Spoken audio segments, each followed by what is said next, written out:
Hey guys, I know this video is the first one you're seeing of me in 2 weeks, and honestly I will get into the other videos in a different video.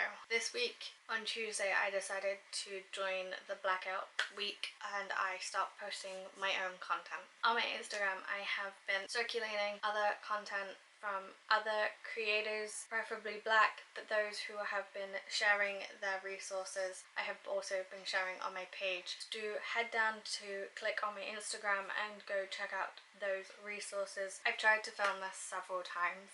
I even edited one version of this and deleted it. Not because I didn't want it out there, but because I felt like it had to be perfect. It had to be perfect for people of colour and their community, and it had to be perfect on how I wanted to represent myself as a white ally. And partially because I have realised that in this situation none of us are gonna get this right. I've taken some time to think, calm myself, because much like the black community and many other white people, I have found what happened to George Floyd and in researching so many other black lives horrendous, and I've had to calm myself, check my emotions, feel them but not necessarily display them, because that is something I have had to deal with. My outrage needs to be done in a way that is helpful. So I know there are going to be some people from either side, white and black, who say I should not be making this video. I shouldn't be speaking on it. This is a time for black content creators to get their message out there. But I feel the need to express how wrong this is and how much I am angered by it and how much I mourn with you. And the fact of the matter is, not all white people are like this man and so many others that are out there. You may not think this is my problem or a white person problem, but it is, and we need to stand together and fight it and fix it, because it was our white ancestors who created this problem, and our predecessors, our parents and our grandparents haven't fixed it, so now we have to. And that's why I'm making this video, that's why I'm talking, because being silent makes me complicit, and I won't be. I will not be compliant with the racism that is in our system and in our society. I refuse. So for those of you who don't know what white privilege is, according to Wikipedia, white privilege or white skin privilege refers to the societal privileges that benefit white people over non-white or people of colour in some societies. This is particularly if you and your black counterpart are under the same social, political and economical circumstances. If you've been living under a rock, don't watch the news, simply not on social media. George Floyd was a 46-year-old black man who had allegedly forged a check. The police proceeded to arrest him, take him out of his car, and in a 10-minute period found him on the floor, face down in the concrete, with a white officer's knee in his neck. 2 more officers were also there. One was kneeling on his back and another kneeling on his legs. The officer who was kneeling on his neck was there for nearly 9 minutes. And he still did not move for a minute. EMTs arrived. These people arrived to give him emergency treatment. It's been reported in less than 5 minutes, Floyd announced to the police officers that he could not breathe up to 16 times.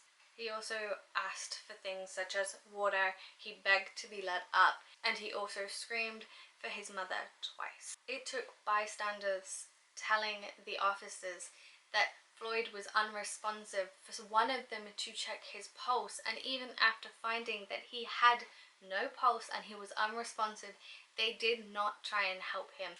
They did not perform CPR, they did not remove their knees from his body. And what makes me sadder is that these people, these officers, white officers, got away with it up until this poor bystander, this poor woman released the footage because nothing had happened, and people started to protest outside one of the officers' homes. No man, no woman should be pinned down to the concrete with someone's knee in their neck for 9 minutes. Not even for a moment, let alone 9. Sadly, this isn't the first black person to die at police brutality or even in police custody, and worse, I fear it will not be the last. Growing up, I was taught to respect, love and be kind to everyone, no matter if they were your peer, your elder, white, black. And so as a white person, I feel as if I may have turned the cheek in thinking that because my kindness to the world was enough, and that we live in 2020 and so of course everyone will have the same rights and will be treated the same. And that is my naivety. My naivety to my white privilege, to the surrounding suffering of people of colour in my community.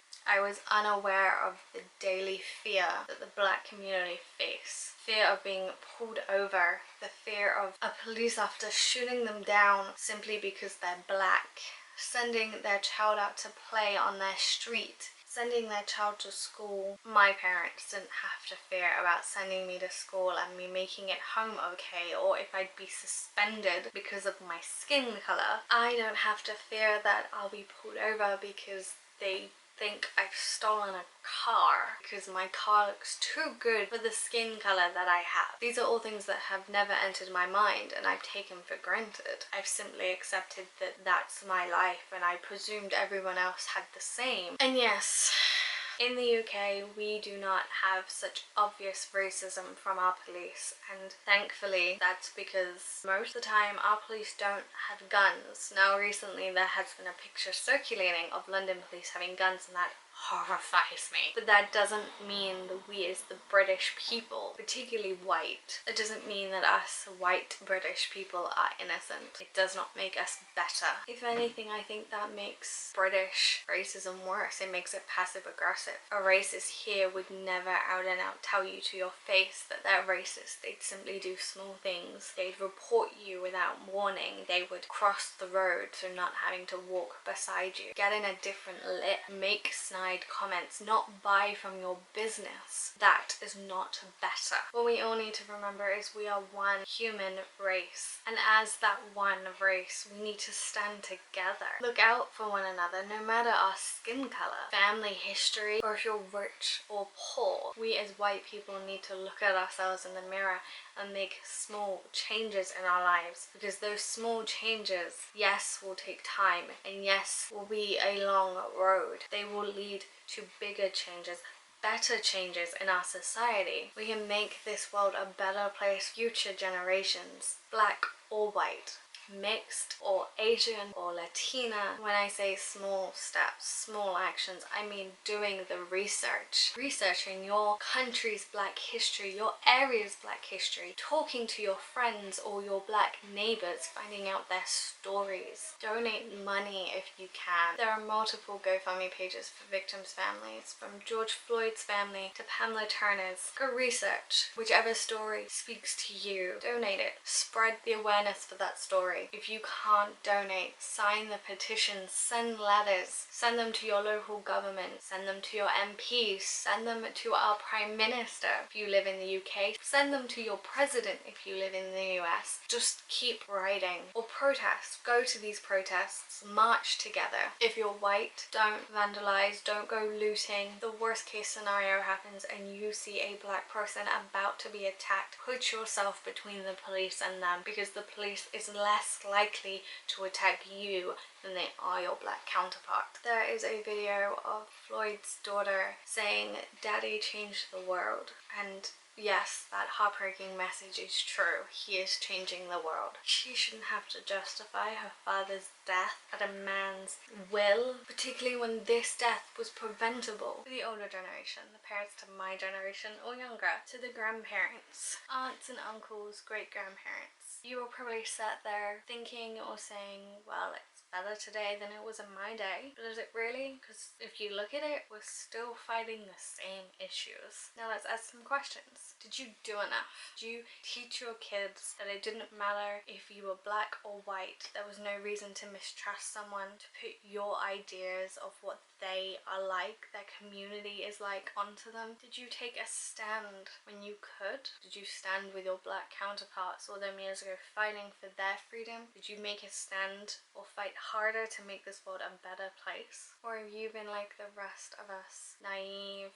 unaware that we've been using our white privilege, getting one step ahead without looking back to see what it was doing to other cultures? You still have a chance to help, support and fight, because this is not a moment, it's a movement, and it's not gonna stop until Black lives are equal. This movement isn't gonna stop until people of colour and the Black community have the same societal privileges that we as white people have. Now, one last thing, if you're a parent and you can't do anything else, have empathy for Floyd's family. Imagine it's your son or daughter who'd been lying on that concrete with someone's knee in their neck, unable to breathe, shouting for you, just wanting to get up, wanting to live. Help them. Help make this better. I am not black, but I see you. I am not black, but I hear you. I am not black, but I mourn with you. And I will fight with you for your lives and your freedom, as there will be no freedom until we're all equal.